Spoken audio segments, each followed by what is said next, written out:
Hey everybody, Mr. Regan here, and today we're going to be looking at how to complete the My Evolution model and all of the different tasks involved.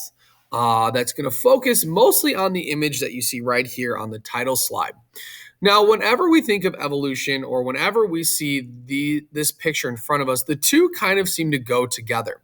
Whenever you check out Google and type in evolution, you'll notice that that same iconic picture of one species walking behind another, leading to the final version of man, is found in different forms and in different ways, colored in some, having different diagrams and models within itself for others. Some of them having a few pictures, some of them having many pictures. But anytime somebody sees this picture with multiple species walking behind with man or the final form of man at the very end, they immediately think evolution. And today, we're going to be focusing on recreating this model, this 5-species model that you see leading up to the final human form. But instead of recreating it for all of humanity, we're going to be recreating it for you as an individual. And you're going to be creating a model today that represents your evolution as a person. So let's go ahead and take a look at what that's all about. The video you're watching today is going to focus on how we're going to create this 5-image model, similar to what you've seen in the title slide, and how you're going to be creating the reflection that goes along with it that explains how you have evolved as a person. So the timeline overall needs to show how you've grown, and you can choose to focus on your whole life, so how you've evolved as a person from the beginning of your life to the end of your life. Or you can show the evolution of something specific in your life that you are maybe proud of. Maybe your evolution within a hobby, so how you've grown maybe as a Boy Scout or a Girl Scout, a sport, how you've developed as an athlete, maybe a student, or any other idea of a specific thing in your life that you're proud of. And the timeline that you create is going to be built, on slide number 4. Now, in order to create the model and the reflection, we have 3 things we need to do for each, and that's where this checklist comes in. So the model section, which we'll look at here, has to include 5 images that show or represent your evolution over time. It needs to have a title for each of those images that explains what version of yourself we're looking at. And last but not least, it has to show the time period in which the version of yourself existed. Okay.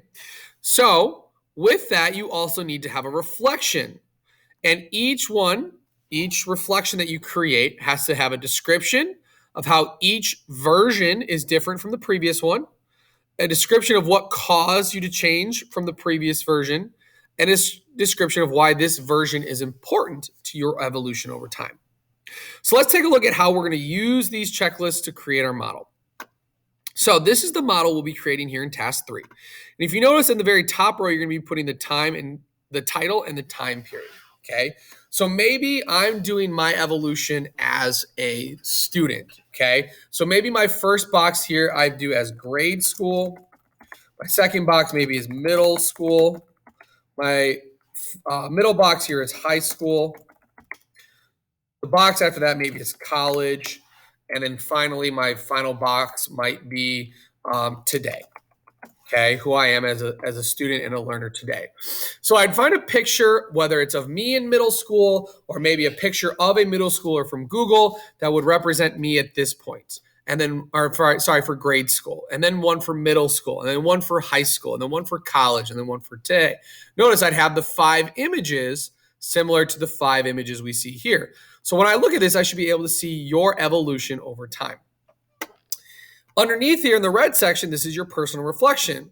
This is where you need to reflect on those 3 big ideas. So in this first one for grade school, I would explain, or I'd have a description of how this version is different from my previous version. So prior to grade school, I was a baby. I didn't know much. I was not very good when it came to math or lit or anything like that. And I would explain how I was different in that box.